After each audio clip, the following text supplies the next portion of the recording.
큰 은혜가 되시기를 바랍니다. 예배 후 3일 동안 평안하셨습니까? 네, 오늘도 수요예배에 참여한 여러분을 축복합니다. 서로 인사하십시다. 만나서 반갑습니다. 잘 오셨습니다. 은혜 많이 받으세요. 감고사축 감사합니다. 고맙습니다. 사랑합니다. 축복합니다. 우리는 매일매일 감고사축합니다. 오늘까지 1박 2일 동안 저희 초등학교 동창생들이 18명 어제 오늘 다녀갔어요. 첫날 우리 교회에 와서 교회에 처음 들어와 본 사람도 있어요. 그래서 제가 이제 밥 먹을 때 기도도 하고 제가 목회하는 모습을 이렇게 겉으로 봤죠. 근데 제가 깜짝 놀란 것은 제 서재를 이렇게 보면서 저한테 와서 우리 어떤 친구가 감고사축입니다 그러더라고. 써놓은 거를 본 거예요. 써놓은 걸 보고서 그렇게 센스 있게 저한테 그러더라고. 감고사축이 뭔데? 감사합니다. 고맙습니다. 사랑합니다. 축복합니다. 여러분, 이렇게 우리가 하고자 하는 그런 언어나 행동이라는 것이 이렇게 중요한 거다 하는 것을 제가 말씀드리려고 한 겁니다. 여러분 그냥 이렇게 적어놓고 평소에 이렇게 하는 거지만 처음 보는 사람들은 이 부분에 대해서 굉장히 감동을 해요. 이 교회는 이런 언어를 자주 쓰게끔 하는구나. 또 쓰니까 저렇게 붙여놓고 또 무브먼트 운동을 벌이는구나. 굉장히 저 또 새롭게 깨달았습니다. 감사할 일, 고마운 일, 사랑스러운 일, 축복스러운 일이 여러분에게 금년에도 많이 일어나기를 바랍니다. 오늘도 비대면 영상으로 예배하시는 분이 혹시 있으면 함께 은혜를 나누시기 바랍니다. 자, 지금 사순절을 보내고 있습니다. 예수님이 십자가를 지시기 전에 40일 동안의 고난, 십자가를 묵상하고 부활을 소망하며 주님을 생각하는 사순절입니다. 저는 이 사순절에 오늘 수요 예배에 본문의 말씀을 선택했습니다. 우리가 너무나 잘 아는 말씀, 베드로가 예수님을 3번 부인했던, 그런데 그 3번 부인한 베드로는 12제자 중에 가장 으뜸되는 수제자라고 일컫던 사람입니다. 그런데 그가 예수님이 붙잡혀서 십자가를 지시기 직전에 많은 사람들이 보는 앞에서, 작은 소녀 앞에서 예수를 부인하는 그런 장면입니다. 그리고 닭이 울면서 그 닭 소리를 듣고 주님이 말씀하시는 것이 생각나서 나가서 통곡했다는 장면. 우리는 이 장면 속에서 오늘 설교 제목처럼 인간 베드로와 사도 베드로의 모습을 봅니다. 자, 오늘 그 말씀을 드리려고 해요. 인간의 양면성입니다. 여러분, 이 베드로라고 하는 이름 속에 여러분 이름을 넣어보세요. 인간 박재규, 사도 박재규.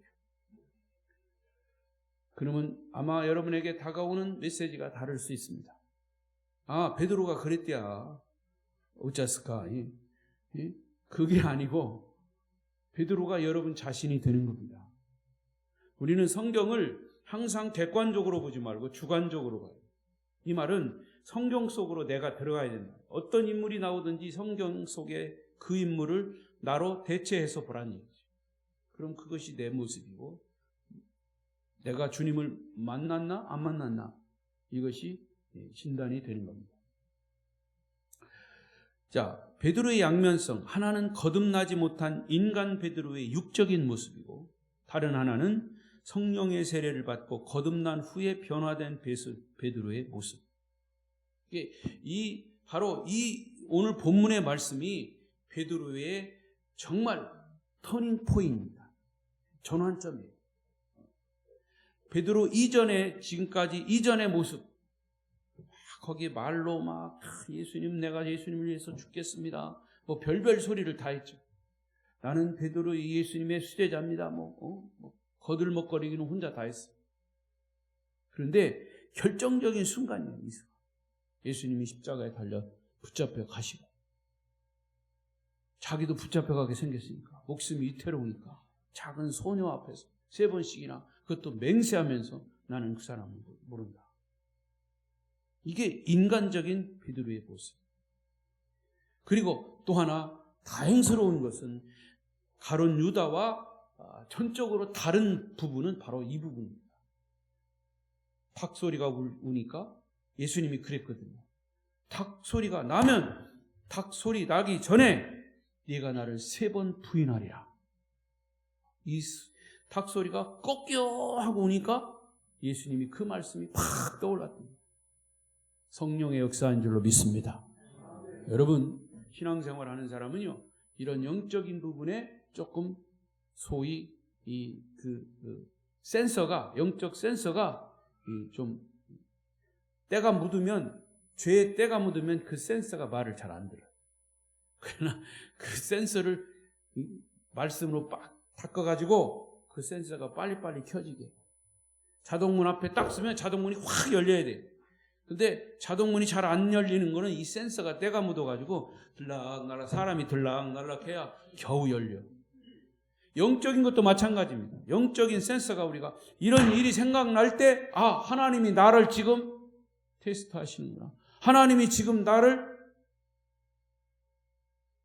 나의 마음의 문을 녹화하시는구나. 이런 영적인 센서가 열려 있어야 된다.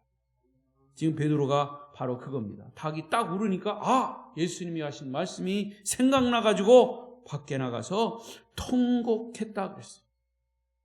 여러분, 그것은 곧 이제 터닝 포인트이지만 베드로에게 성령이 강력하게 역사합니다. 닭 소리는 성령의 우레와 같은 소리였을 수도 있습니다.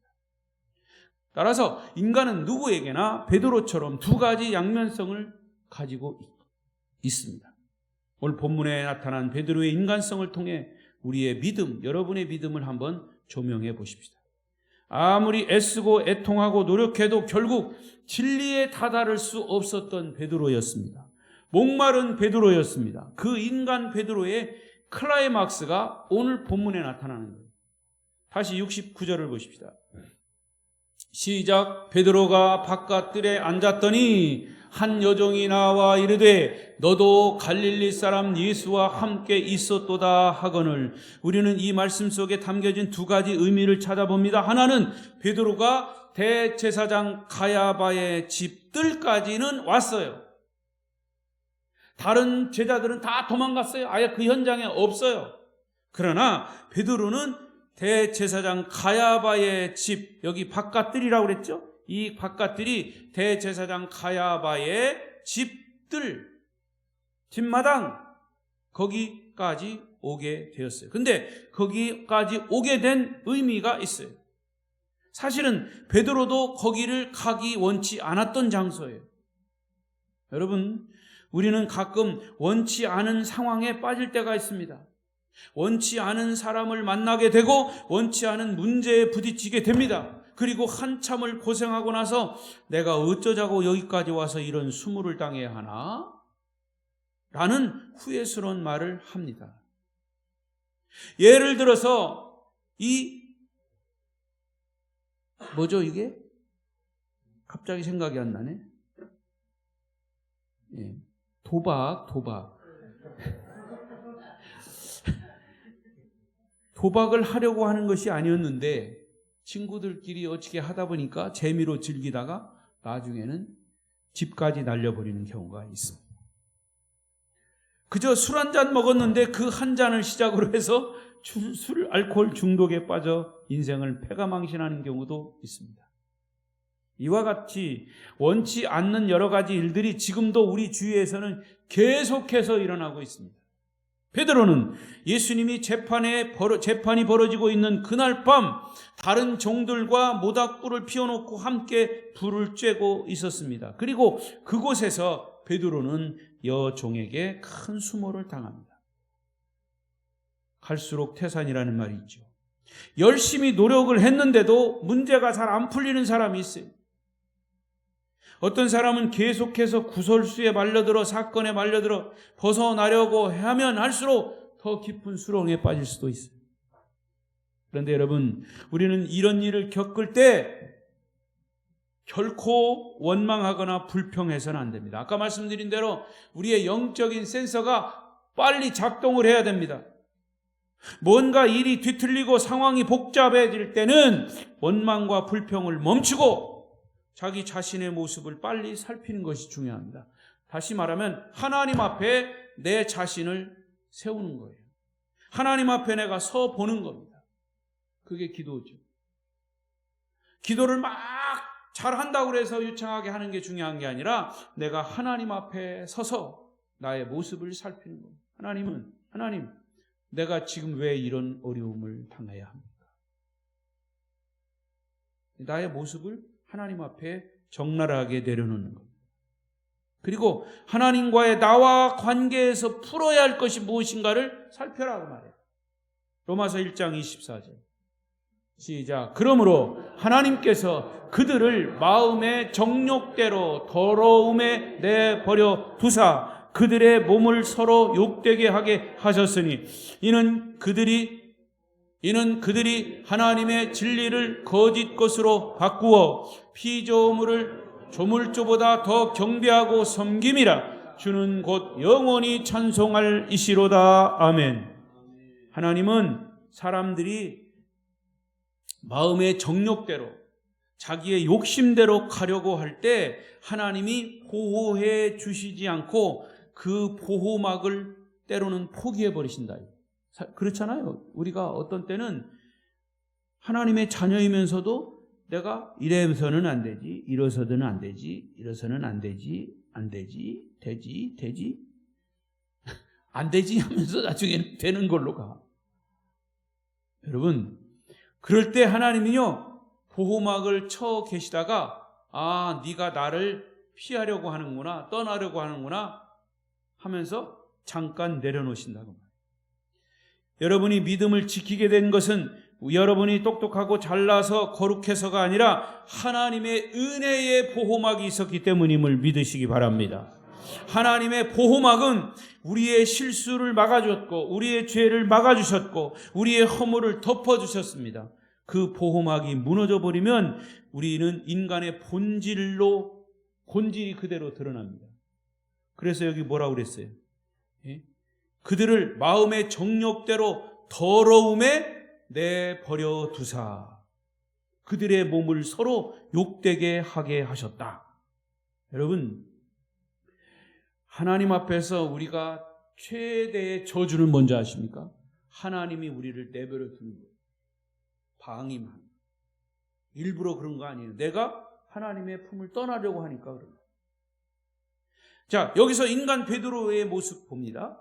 가야바 법정 뜰까지 온 베드로는 하나님을 끝까지 의지하지 못했습니다.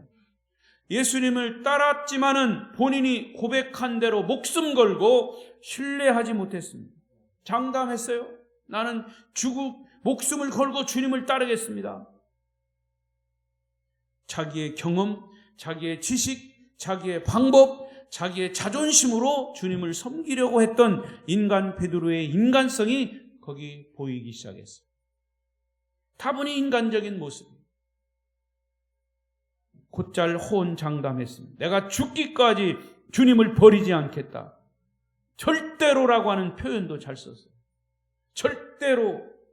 그리고 베드로는 한참 생각하고 행동한 사람이 아니에요. 행동이 먼저 따른 사람.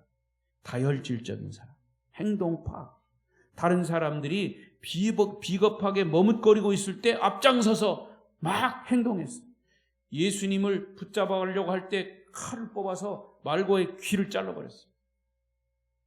그러나 그의 주님을 믿는 믿음이 사실은 배제된 인간적인 모습은 결국에는 실패할 수밖에 없어요. 여러분, 인간이 인간을 믿고 인간을 또 다른 것을 믿는다라고 하는 그 믿음은 언제라도 변할 수 있어요.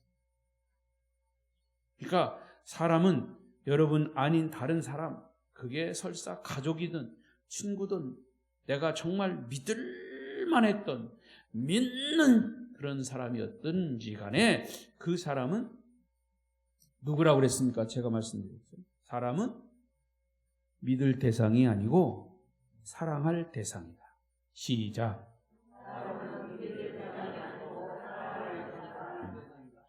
얼마나 머리가 좋은지 몰라. 그런 걸 다 외우고 계셔서. 여러분, 그거를 지금만 외우지 말고 여러분 삶에서 적용하십시오. 그러니까 여러분 믿을 사람은 없어요. 아무리 저 사람은 꼭 믿을 사람이다 해도 믿을 사람은, 그 사람은 원수라도 어떻게 하라고 그랬어요? 사랑하라고 그랬어요. 사랑할 대상입니다. 그의 인간적인 헌신이 성공한 것처럼 보였지만 베드로의 인간적인 모습은 다 실패했어요.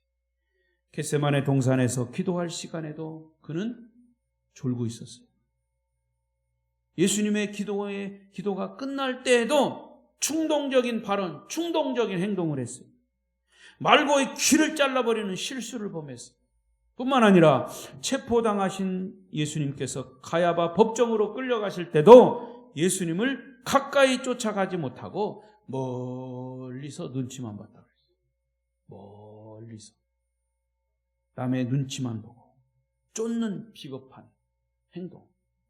여러분, 가야바 집의 뜰에서 종들과 함께 불을 쬐고 앉아있는 베드로, 인간적인 신앙이라고 하는 것은 언제나 우리를 위기의 상황으로 몰고 갈 수 있다는 사실을 깨닫게 됩니다.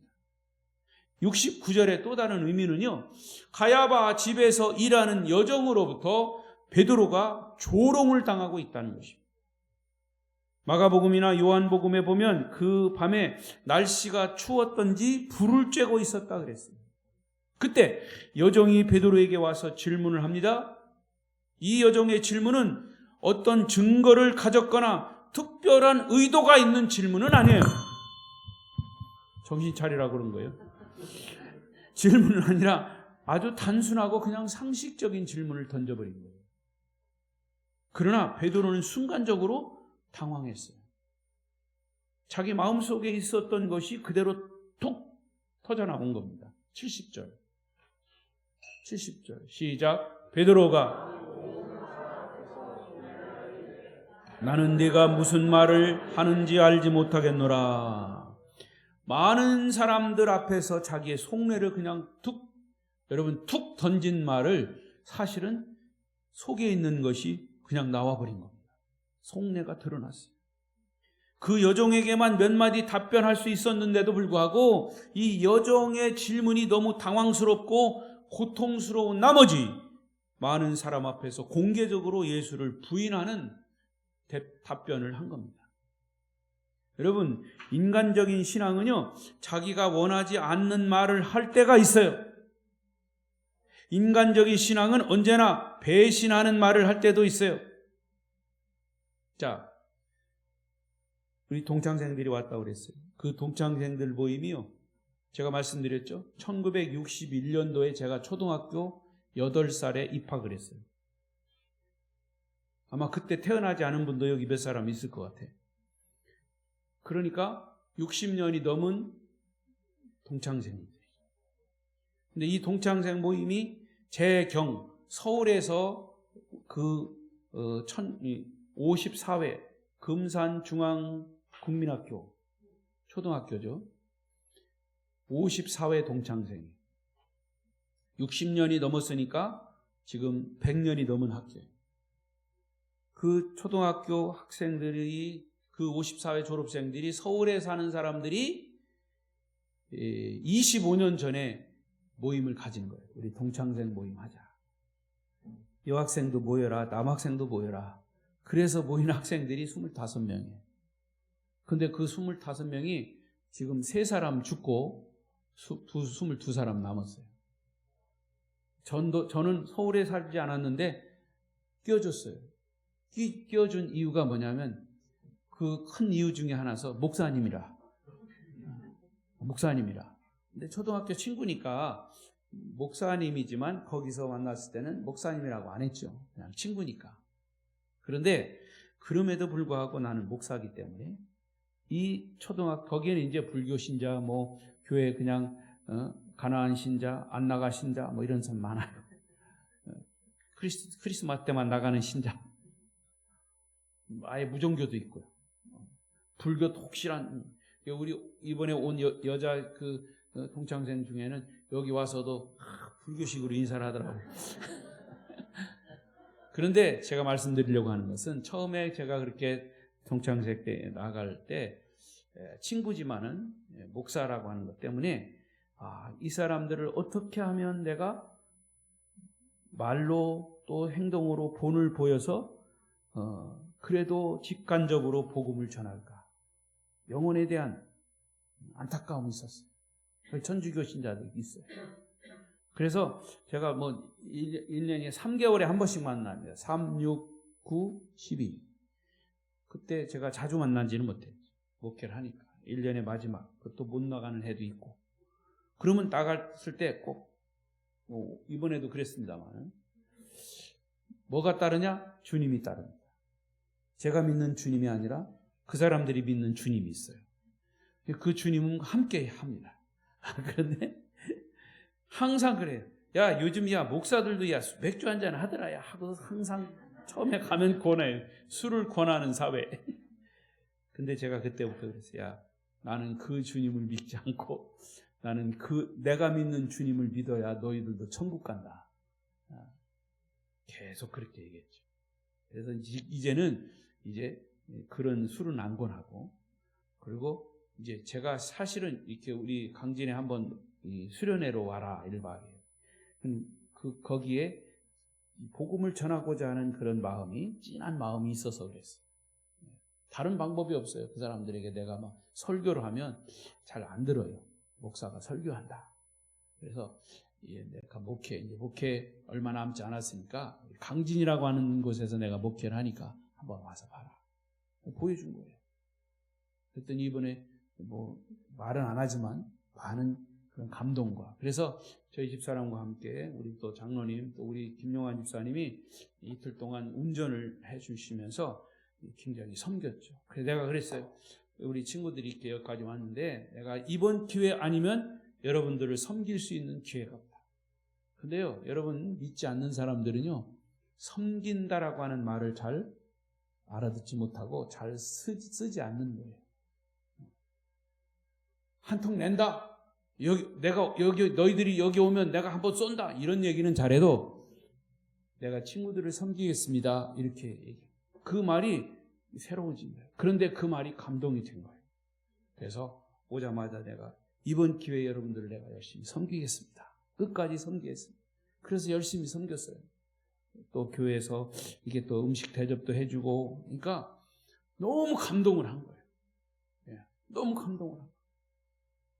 여러분, 그 감동하고자 하는 그 속에는 나는 다른 거 없었어요. 뭐 내가 우리 목회하는 거 뭐 자랑? 아니에요. 그들의 영혼이 불쌍했기 때문에 한 사람이라도 복음을 접하기 위해서. 아마 나름대로 나중에 이제 피드백을 좀 해보려고 해요. 여러분, 그러니까 우리가 인간적인 그런 모습 속에 어떤 신뢰 이런 것보다는 하나님의 말씀으로, 내 삶으로, 내 말로, 내 행동으로 그들에게 보여질 때 그게 감동이 되고, 그것이 접촉점이 돼서 문이 열리면 복음이 들어가는 겁니다. 아멘? 인간적인 신앙은 사소한 사건에서도 쉽게 무너지는 거예요. 차라리 베드로가 막 고문을 당했다든지 순교할 만한 상황에서였다면 예수님을 그렇게 부인하지 않았을까? 어찌 보면 동정도 받을 수 있었고 할 말이 있을 거예요. 오히려 베드로가 빌라도 총독이나 가야바 대제사장에게 이런 질문을 받았다면 떳떳하게 그 앞에서 대답을 했을 거예요. 그러나 작은 소녀 계집종으로부터 받은 사소한 질문 앞에 이런 엄청난 실수를 하고 만 겁니다. 그러나 상황은 여기서 끝난 게 아니에요. 그 위기 상황이란 언제나 한 번으로 끝나는 게 아니라 계속 반복해서 오는 겁니다.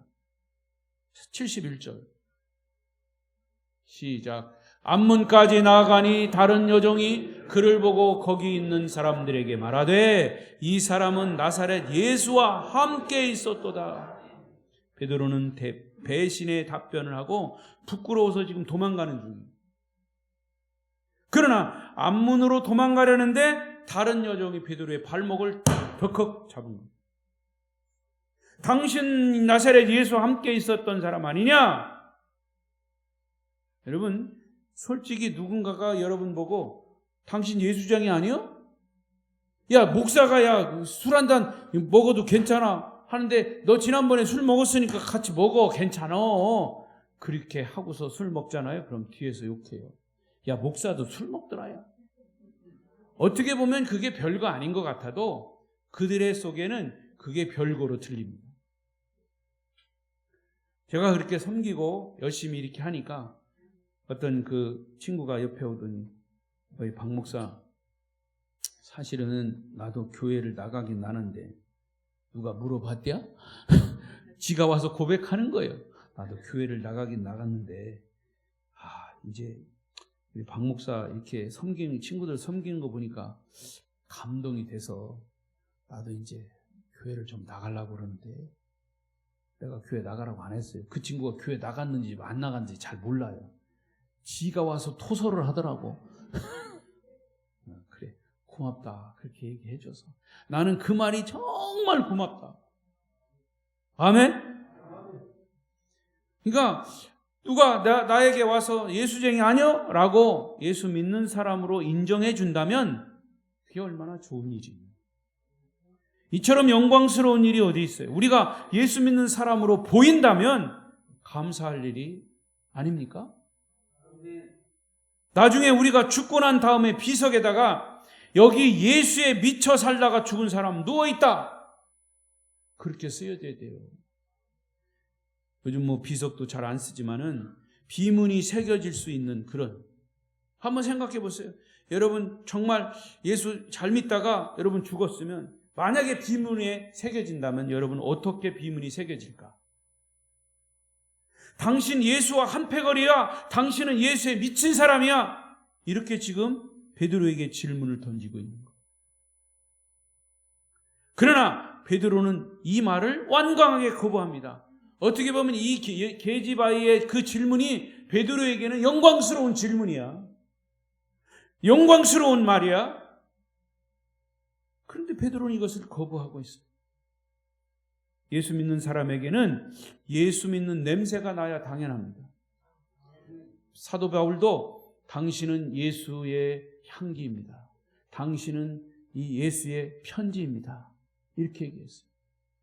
그리고 예수 믿는 사람들을 예수님의 흔적이라고 그랬어요. 예수 믿는 흔적. 흔적이 나야 된다고 말해요. 여러분 예수 믿는 흔적이 뭘로 나타납니까? 여러분 예수 믿는 향기가 뭘로 나타납니까? 여러분 예수님의 편지입니까? 나는 그래서 내 마음속에 우리 친구들이 여기서 이렇게 즐겁게 먹고 구경하고 하는 것 속에 내 속에는 나는 그리스도의 향기의 역할을 해야 되겠다. 그리스도의 편지의 역할을 해야 되겠다는 마음이 90%였습니다. 남의 일이라고 아멘도 안 하네. 남의 일이 아니에요. 여러분들의 일이에요. 아멘. 그래서 베드로가 대답하기를 72절이 시작. 베드로가 맹세하고 또 부인하여 이르되 나는 그 사람을 알지 못하노라 하더라. 첫 번째 대답은 단순하게 부인만 했지만 두 번째 대답은 맹세까지 했어요. 그러나 여기에서 끝나지 않고 세 번째 그 옆에 있던 사람이 또 다른 질문을 합니다. 73절. 조금 후에 곁에 섰던 사람들이 나와 베드로에게 이르되 너도 진실로 그 도당이라 내 말소리가 너를 표명한다 하거늘. 차라리 두 번 그런 대답을 하고 나서 그냥 입 다물고 있으면 표나 안 나지. 이런 수모를 당하지 않았을 거예요. 그가 또 입을 열었어요. 그 대답이 더 꼬여버린 겁니다. 여러분, 일을 잘 마무리하면 할수록 막 뒤틀리는 경우가 있어요. 바로 이런 경우예요. 인간적인 방법, 인간적인 신앙이 이 일을 더 어렵게 만드는 거예요. 이처럼 신기하죠? 이 세 번째 소녀가 또 당신도 그 도당이지? 그렇게 얘기하면서 뭐라고 그러냐면 당신의 말이, 언어가, 당신의 표현이 너를 증명한다 그랬어요. 예수 믿는 사람 말 잘해야 돼요. 베드로의 사투리가 예수님과 똑같았던 거예요.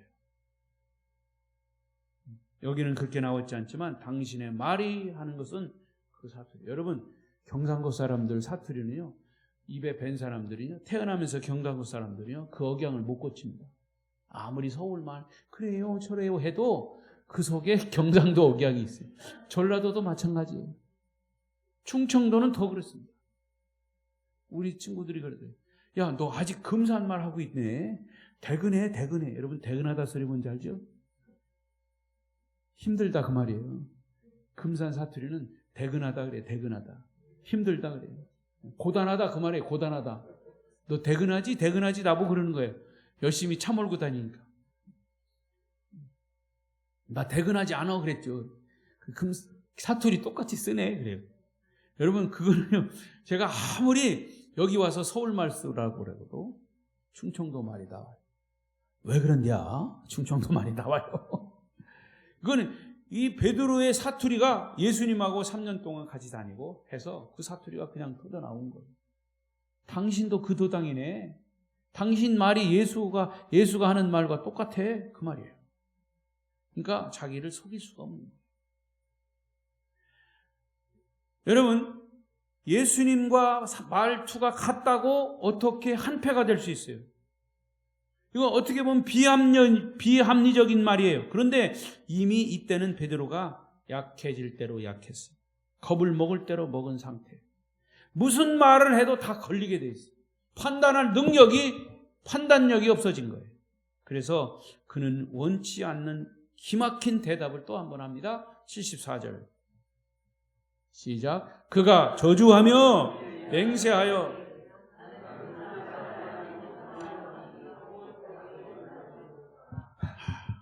여러분 보세요. 한 번 거짓말을 하면 그 거짓말을 합리화시키기 위해서 20가지 거짓말을 버텨야 된다. 그러니까 베드로도요, 한 번 아니다라고 하니까 그 아닌 것을 더 강조하기 위해서 부인하고 더 이게 강도가 높아지는 겁니다. 세 번째는 저주하고 맹세하여 그랬어요. 주님을 3번 부인한 베드로는 부인하는 강도가 가면 갈수록 세진 거예요. 아무리 부인을 해도 예수를 저주까지 할 수 있었을까요? 베드로가 정말 예수를 저주했을까요? 베드로가 맹세하며 모른다고 할 만한 그런 상황이었을까요? 아니에요. 사실은 베드로는 그게 진심이 아니었어요. 그런데 그렇게 말을 한번 토해버리니까 자꾸 강도가 세지는 거예요. 그게 인간적인 신앙이라고 말해요. 내가 믿습니다. 정말 무슨 일이 있으면 내가 주님을 목숨 걸고 따르겠습니다. 그렇게 호언장담했었어요. 그러나 한순간에 예수를 저주해야 하는 그런 데까지 이르렀다는 것. 이게 인간적인 거예요. 거듭나지 못한 신앙이에요. 여러분 기억하십시오. 거듭나지 못한 신앙은 내가 원하지 않는 말을 하게 하고 원치 않는 행동을 하게 하고 원치 않는 결과를 낳게 되는 거예요. 그래서 거듭나는 게 뭐냐? born again이라고 그랬어요. 거듭나는 것. 과거에 나는 완전히 죽는 거예요. 과거에 내가 누구예요? 내가 나의 삶의 주인 노릇한 것이 과거의 나예요. 그리고 그것은 완전히 죽고 내가 새로 태어나는 것은 이제는 주님이 나의 주인 되신 것. 이게 새로 태어나는 것. 그래서 우리가 거듭난 사람은 끊임없이 주님께 물어야 돼요. 끊임없이 기도로 물어야 되고 끊임없이 말씀의 대답을 들어야 되고 끊임없이 영적인 센서가 열려서 주님과의 영적 교제가 일어나야 된다 그 말이에요. 설교를 하는 저나 여러분들도 이런 실수를 얼마든지 할 수 있어요. 그것이 인간이에요. 아무리 똑똑하고 훈련이 잘 돼 있고 지성적이고 의지적이라 할지라도 인간은 누구든지 이런 실수와 자기 실패를 경험하게 돼요. 우리가 제일 깊은 절망을 느낄 때가 언제입니까? 그것은 자기 자신에게 절망했을 때. 사람은 목표를 잃고 방황하게 되죠. 그렇다면 참된 믿음이란 뭐냐? 이런 인간의 껍질을 벗어버리고 인간적인 믿음을 탈출하는 겁니다. 그런 믿음을 거듭난 믿음이라고 그랬습니다. 이제 베드로는 더 이상 어찌할 수 없는 상황에 빠지게 됐습니다. 그런 바로 그 순간 어디선가 꽃기요 잠에서 깨세요. 꽃기요 다구는 소리가 난단 말이에요. 이것은 아주 기막힌 하나님의 타이밍이에요. 하나님의 카이로스, 하나님의 인간의 크로노스, 이거는 24시간 평범한 시간이에요. 그러나 그 하나님의 인간의 크로노스 속에 하나님의 시간이, 하나님의 카이로스, 하나님의 타이밍이 절묘하게 닭이 우는 것으로 나타난 겁니다. 닭이 울었다는 것은 하나님이 닭을 사용해서 당신의 메시지를 전하는 거예요. 이게 하나님의 카이로스. 사람들에게는, 하나님을 믿는 사람들에게는 여러 가지 그런 환경과 여건, 어떤 사고와 사건, 누구와의 만남, 이런 세미한 삶 속에서 그냥 특별한 일이 아니에요, 여러분. 하나님이 말씀하실 때는 특별한, 막 정말 부흥회 때 막 주여 불러 해가지고 막 불이 떨어져서 말씀하시는 것뿐만이 아니라 그런 때도 말씀하시지만 평범하게, 여기 베드로 보세요. 평범하게 작은 소녀가 툭, 당신도 예수의 제자지? 이렇게 하면 어떤 생각 없이 그냥 던진 질문에도 자기는 그냥 불안에 떨어가지고 예수님을 부인해버리는 거예요. 그러나 그런 사건 속에서 정말 닭이 울었다는 것, 하나님이 그에게 메시지를 전하고자 했던 거죠. 여러분, 예수님의 12제자들이 예수님이 최후의 만찬 때 손을 똑같이 그 떡을 떼려고 손을 같이 그 한 그릇에 넣었어요. 그러면서 예수님 뭐라고 그랬어요? 여기 나를 팔자가 있다. 누구한테 한 얘기예요? 가룟 유다에게 한 얘기예요. 그러나 야, 너 나 팔았지? 이렇게 주님이 말씀하시잖아요.